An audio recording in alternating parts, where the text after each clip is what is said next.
Sir, Sugali ప్రీతి కేసును మీరు follow అవుతున్నారు, ఫాలో అప్ చేస్తున్నారు. మొత్తం మీకు ఆ కేసు గురించి ఇన్డెప్త్ మొత్తం ఏం జరిగిందనేది మీకు బాగా తెలుసు. మీరు బలమైన వాయిస్ వినిపిస్తున్న వాళ్ళలో, అంటే ఆ అమ్మాయి కుటుంబానికి న్యాయం జరగాలి అన్న అంశంలో మీరు ఒక సందర్భంలో ఒక కామెంట్ చేశారు. నేరస్తులకు కొమ్ము కాస్తున్నారు ఇప్పుడు ఉన్నటువంటి నాయకులు, పవన్ కళ్యాణ్ గారు లేకపోతే అధికారంలో ఉన్నటువంటి పార్టీ. ఎందుకు ఆ మాట అనాల్సి వచ్చింది ఈ విషయంలో?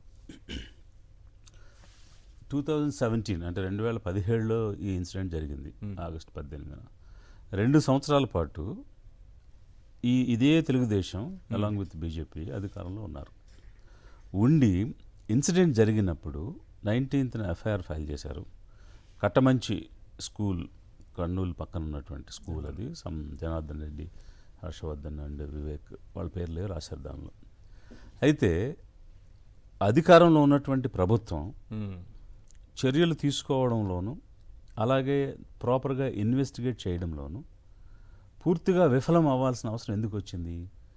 బికాస్ వారు నిందితుల వైపు ఉన్నారు కాబట్టి దాన్ని నీరుగార్చే కార్యక్రమం చేశారు.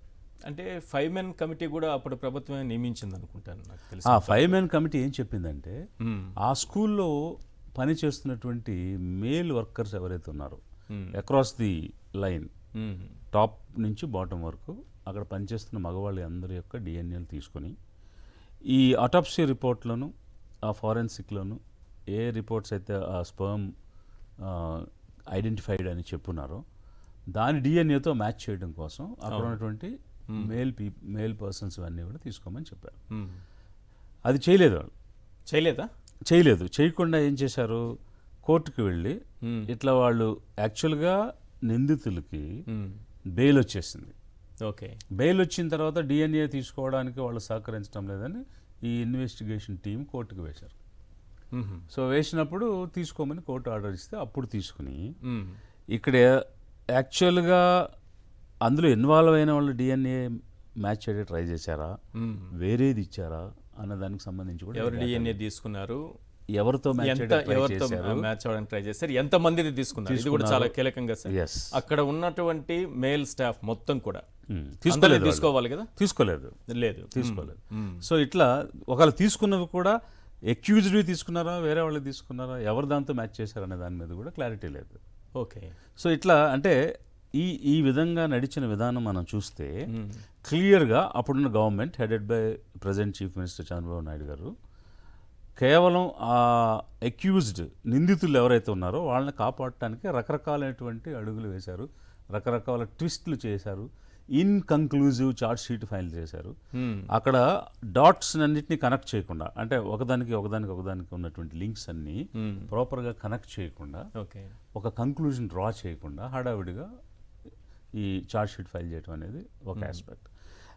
అందువల్లే వారి యొక్క నిబద్ధతను అనుమానించాల్సిన పరిస్థితి వచ్చింది. ఓకే, ఇది ఒక వైపు అయితే అట్రాసిటీ జరిగింది. అట్రాసిటీ యాక్ట్ పెట్టారు, పోక్సో యాక్ట్ పెట్టారు. బెయిల్ వచ్చిన తర్వాత ఆ సెక్షన్స్ మార్చేశారు. ఓకే, ఇప్పుడు ఏవైతే ఈ యాక్ట్స్ పెట్టారో పోక్సో కానీ అట్రాసిటీ కానీ ఆ సెక్షన్స్ని చేంజ్ చేసేసారు. ఎందుకు? That's what I'm saying. So క్లియర్గా అప్పుడున్న సీఎం, ఇప్పుడున్న సీఎం చంద్రబాబు నాయుడు గారు ఆ నిందితుల్ని కాపాడటం కోసం పనిచేశారు అనేది ఒకవైపు అయితే, ప్రభుత్వం ద్వారా చట్ట ప్రకారంగా ఇవ్వాల్సినటువంటి రాయితీలు ఏవైతే ఉన్నాయో అవి ఇవ్వడానికి ప్రాబ్లం ఏంటి అసలు? అవును, ఇప్పుడు యాక్ట్ పెట్టారు. జనరల్గా ఆ యాక్ట్ ఏం చెప్తుందంటే 25% at the time of FIR, another ఈ పర్టికులర్ ఇన్సిడెంట్స్ అయితే 100% at the time of charge sheet. ఇవన్నీ కూడా ఇవ్వమని చెప్తాయి. అంటే అది ఫేజ్ వైజ్ ఇవ్వమని చెప్తుంది ఆ చట్టం, ఏది SC ST atrocity prevention act. So this is heinous crime, it's a grave incident. So ఇట్లాంటి ఇన్సిడెంట్స్లో ల్యాండ్, జాబ్, హౌస్ సైట్ ఇట్లా మల్టిపుల్ బెనిఫిట్స్ ఇవ్వాలి. ఇదేదో ప్రభుత్వం దయతలిచి ఇచ్చేది కాదు, వాళ్ళకి హక్కుగా రావాల్సింది, చట్టం ప్రకారం హక్కుగా దక్కాల్సింది. ఎగ్జాక్ట్లీ. అది వీరు గవర్నమెంట్లో ఉండి చేయలేదు. ఇదొక వైపు అయితే the so called mister Kalyan 2018లో సుగాలి ప్రీతి యొక్క అమ్మగారు హైదరాబాద్లో ఉన్న జనసేన పార్టీకి వెళ్ళి ఒక ఫైల్ మొత్తం ఏం జరిగిందనేటువంటి ఇన్సిడెంట్ అంతా కూడా తీసుకెళ్తే he refuse to meet her. Okay. ఆయన కలవలేదు, ఆఫీస్లో ఫైల్ ఇచ్చి వెళ్ళిపోండి అని చెప్పారు. ఆ తర్వాత ఆమె అక్కడ ఉన్న వాళ్ళతో కలిసి ఫైల్ ఇచ్చి వెళ్ళింది. ఎందుకు అని అంటే చంద్రబాబు నాయుడు గారిని సేవ్ చేయాలి, ఆయనకు ఒత్తాసు పలకాలి, ఆయన వైపున నిలబడాలి. అతను అధికారంలో ఉన్నప్పుడు ఇలాంటి ఫైల్స్ తీసుకుని ఇలా అన్యాయం జరిగింది ఒక ట్రైబల్ గర్ల్కి అని మాట్లాడితే అతను డిఫేమ్ అవుతాడు. మరి అప్పటికి చంద్రబాబు నాయుడుతో ఆ కూటమిలో లేరు కదా పవన్ కళ్యాణ్, బయటకు వచ్చినట్టున్నారు. ఇప్పుడు 14 ఎలక్షన్లో కలిసి పోటీ చేశారు కదా. అవును. దేశ్ బచావో కాంగ్రెస్ హటావో అనే నినాదం ఇచ్చారు కదా. బీజేపీకి ఓటేయమన్నారు, టీడీపీకి ఓటేయమని చెప్పారు కదా. చెప్పి వారితో కలిసి నడుస్తున్న క్రమంలో కొన్ని అటు ఇటు అడుగులు వేయడం అనేది అఫ్కోర్స్ ఆయనకు ఉన్నటువంటి నైజం. కాసేపు షేక్ వెరా అంటారు, కాసేపు సోషలిజం అంటారు, కాసేపు ఎక్స్ట్రీమ్ రైట్ అంటారు, లెఫ్ట్ అంటారు, అవన్నీ ఓకే. సో ఈ ప్రాసెస్లో కొద్ది రోజులు ఆయనతో ఉన్నారు, కొద్ది రోజులు ఆయనతో లేరు. ఇదంతా కూడా ఏంటంటే ఆ రోజు చంద్రబాబు నాయుడు అనేటువంటి వ్యక్తి ఓడిపోయే ప్రమాదం ఉంది. ఆ పరిస్థితిలో BC, minority, ST, SC votes అన్నీ కూడా చీల్చాలి. ఓకే. ఆ చీల్చే క్రమంలో బహుజన్ సమాజ్ పార్టీతోనూ కమ్యూనిస్టులతోనూ ఒక అలయన్స్ పెట్టుకొని ఆ అలయన్స్ ద్వారా యాంటీ ఓటు చీల్చాలి అనేటువంటి ఒక స్ట్రాటజీతో పొలిటికల్గా యాక్ట్ చేసి ఆయనకు అనుకూలంగా ఉండడం కోసం ఆ రోజు తీసుకున్నటువంటి అలయన్స్ అది. ఓకే. అయితే ఇక్కడ మన ఈ ప్రీతి కేసులో పర్టినెంట్ పాయింట్ ఏంటంటే 2018లో మీ నోటీస్కి వచ్చినప్పుడు, అవును, అప్పుడు మీ పార్ట్నరే పవర్లో ఉన్నప్పుడు మీరెందుకు కనీసం చట్ట ప్రకారంగా ఇవ్వాల్సిన బెనిఫిట్స్ కూడా ఇప్పించలేకపోయారు? అట్రాసిటీ యాక్ట్ ప్రకారం ఇవ్వాల్సిన ల్యాండ్ కానీ, జాబ్ కానీ, హౌస్ సైట్స్ కానీ, ఇట్లాంటి వాట్ ఎవర్ ఫైనాన్షియల్ బెనిఫిట్స్, అది రాజకీయంగా ఎవరికి ఇబ్బంది కలిగించేది కాదు, నిందితులకు కూడా సంబంధించింది కాదు, గవర్నమెంట్ ఇచ్చేది. అదెందుకు ఇప్పించలేకపోయారు? పవన్ కళ్యాణ్ ఇప్పించడం ఒకటి, చంద్రబాబు నాయుడు గారు ఎందుకు ఇవ్వలేదు అనేది ఇంకోటి ఉందిగా. Yes, exactly. అంటే ఇక్కడ మనం అర్థం చేసుకోవాల్సిన పాయింట్ ఏంటంటే master mind is Chandrababu Naidu garu. Okay. అతనే ముందు వెనకుండా నడిపించింది అంతా. అతను నిందితుల్ని సేవ్ చేయాలనుకున్నారు కాబట్టే పవన్ కళ్యాణ్ అనే వ్యక్తి ఈ సబ్జెక్టు టేకప్ చేయలేదు. ఇతను టేకప్ చేస్తే అతనికి ఇబ్బంది కదా. సో ఇక్కడ centre point is Gaurav Chandrababu Naidu గారు. సో అతను నిందితుల వైపు ఉన్నాడు కాబట్టి, అక్యూజ్డ్కి శిక్ష పడకుండా కాపాడాలి అనుకున్నాడు కాబట్టే ఈ ప్లే అంతా జరిగింది అనేటువంటిది మా వాదన. సో అందువల్లే ఆ రోజు కనీసం బెనిఫిట్స్ ఇవ్వలేదు, అట్రాసిటీగా కన్సిడర్ చేయలేదు, పోక్సో కింద వారిని చర్యలు తీసుకోలేదు. సో ఇవన్నీ కూడా క్లియర్గా కనిపిస్తున్నాయి. ఈరోజు ఇప్పుడు సిబిఐకి మేము ఇస్తామని అంటే సెల్ఫ్ గోల్ వేసుకున్నారని చెప్పాలి నేనైతే.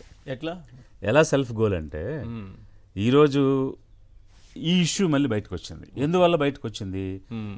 మీరు రాజకీయంగా అంటే ఒక ట్రైబల్ గర్ల్ యొక్క హీనియస్ అట్రాసిటీని రాజకీయానికి వాడుకున్నారు మీరు. ఒక్కసారి ఆ గర్ల్ సిచ్యువేషన్ ఆలోచించండి. ఆమె ఎలా సఫర్ అయి ఉంటుంది, ఎలా సఫర్ అయ్యి ప్రాణం కోల్పోయి ఉంటుంది. అలాంటి వ్యక్తికి మానవత్వంతో మనం ఏదో ఒక రూపంలో అధికారంలో ఉన్నవాళ్ళు సహాయపడాలి. అదేమీ చేయకపోగా ఆ డెత్ని, ఆ ఇన్సిడెంట్ని ఒక రాజకీయానికి వాడుకోవటం అనేటువంటిది ఎలాంటి మానవత్వం నాకైతే తెలియదు. ఓకే. అలాంటి సిచ్యువేషన్లో they completely used for political gains. So ఆ రోజు 19 ఎలక్షన్ అప్పుడేమో ఆ ఇష్యూ గురించి మాట్లాడలేదు.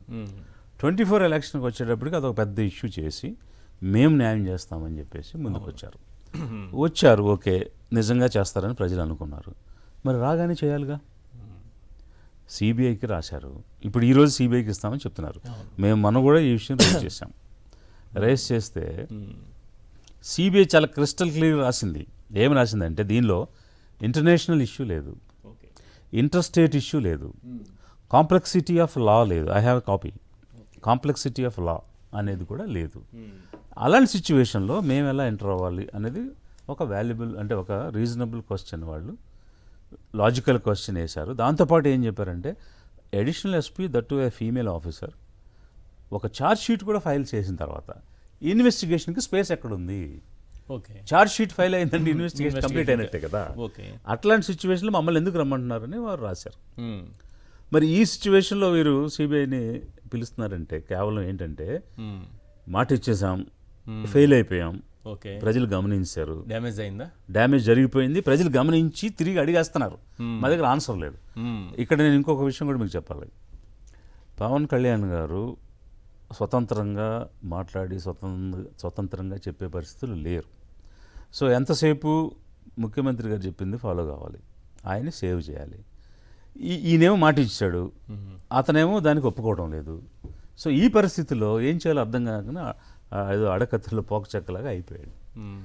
నాకు ఇంత డిఫేమ్ అయిపోతున్నాను నేను అనే పరిస్థితిని ఎక్స్ప్రెస్ చేసినప్పుడు దానిని ఏదో రకంగా బయట పడేయటానికి ఓకే మళ్ళీ సిబిఐకి రాద్దాం, ఆల్రెడీ అది కోల్డ్ స్టోరేజ్లో ఉంది,